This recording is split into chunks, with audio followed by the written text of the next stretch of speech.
बच्चों कैसे हो। उम्मीद करती हूँ कि आप सब ठीक होंगे, है ना। तो बच्चों आज हम करेंगे थर्ड क्लास की हिंदी और उसका चैप्टर है लास्ट। और इस चैप्टर का नाम है सबसे अच्छा पेड़, है ना। ये हमारी बुक का लास्ट चैप्टर है। तो इसके बाद हम स्टार्ट करेंगे नेक्स्ट बुक थर्ड क्लास की, यानी कि मैथ, है ना। तो बच्चों अगर आपने ईवीएस देखनी है कंप्लीट थर्ड क्लास की, तो आप मेरे चैनल के ऊपर जा सकते हैं और वहाँ से थर्ड क्लास की कंप्लीट बुक देख सकते हैं। तो बच्चों तो स्टार्ट करते हैं हमारा आज का टॉपिक। ये देखो चैप्टर से पहले छोटा सी स्टोरी बताई गई है, थोड़ी सी बातें हैं, मतलब ये छोटा सा पैरा दिया गया है जिसे हम पढ़ेंगे। ओके, इसका नाम है घिस घिस। तुम्हें चाहिए 5-6 कागज, अलग अलग मोम के रंग।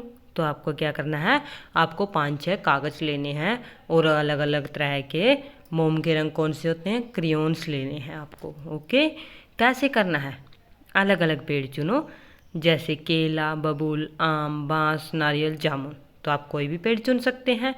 अब किसी एक पेड़ के तने पर अपना कागज रखो, उस पर किसी मोम रंग को ऊपर से नीचे की तरफ घिसो। तुम्हारे कागज पर उस पेड़ के तने की छाप आ गई होगी ना। इसी तरह दूसरे पेड़ों के साथ करो। तो बच्चों तना कौन सा होता है, आपको पता है तना, ये होता है तना। आपको इसके ऊपर कागज रखना है और उसको ऐसे नीचे से ऊपर की तरफ घिसना है। ओके, तो उसकी छाप इसके ऊपर आ जाएगी।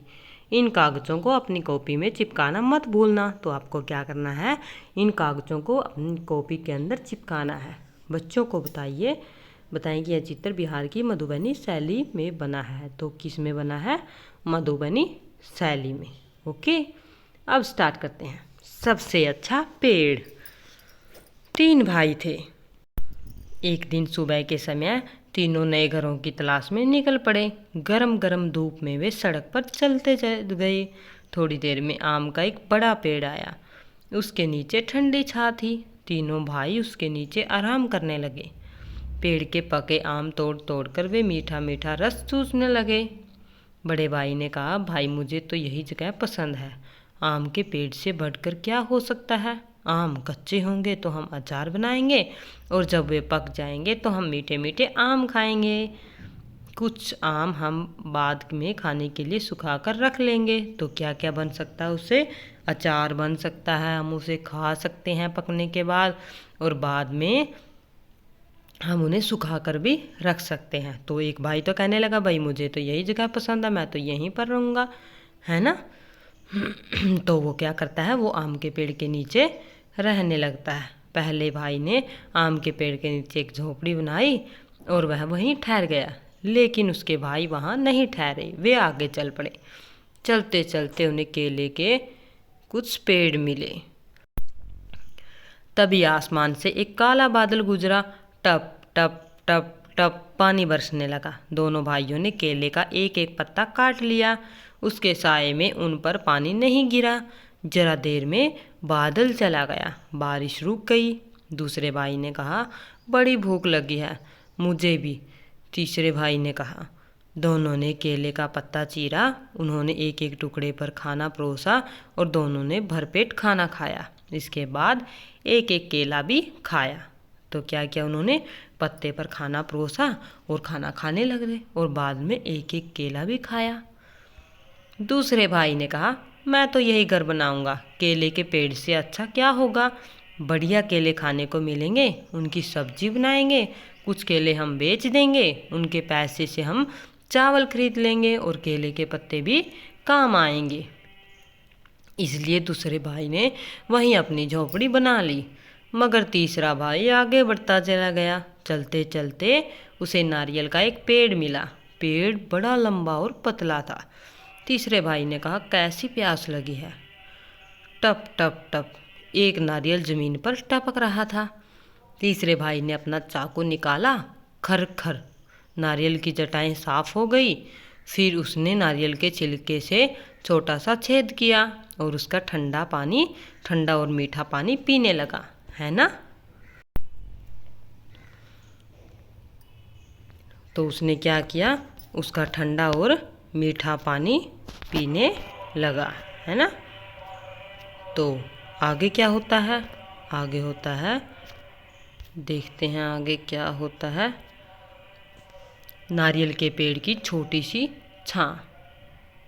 तीसरा भाई उसी छां में बैठ गया और सोचने लगा, आम का पेड़ बहुत बढ़िया होता है और आम भी बहुत अच्छा और मीठा फल होता है।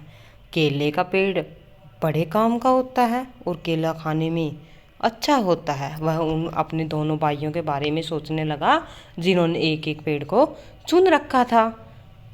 पेड़ नीम का भी अच्छा है, उसकी दातुन बड़ी अच्छी रहती है। अगर नीम के पेड़ की दातुन करते हैं ना हम, तो हमारे दांतों में कीड़ा बिल्कुल भी नहीं लगता। तो बच्चों, आपको क्या करना है, आपको अपने दांतों पर नीम की दातुन करनी है। घर में कोई बीमार हो तो लोग नीम की टहनियाँ दरवाजे पर लटका देते हैं। मेरे पास नीम का पेड़ हो तो मैं उसकी टहनियाँ बेच सकता हूँ और पेड़ मुझे ठंडी छाँव भी देगा। और अगर कहीं मेरे पास रबड़ का पेड़ होता तो मैं अपना चाकू निकाल कर पेड़ की छाल में एक लंबा चीरा लगा देता। चीरे के तले में एक प्याला रख देता। पेड़ के दूधिया रंग को मैं प्याले में भर लेता। रस को पकाकर मैं रबड़ बना लेता। रबड़ मैं बेच देता। रबड़ से लोग गुब्बारे, टायर और तरह तरह की चीज़ें बना लेते हैं। अच्छे पेड़ों की क्या कमी है, नारियल के पेड़ की ही सोचो।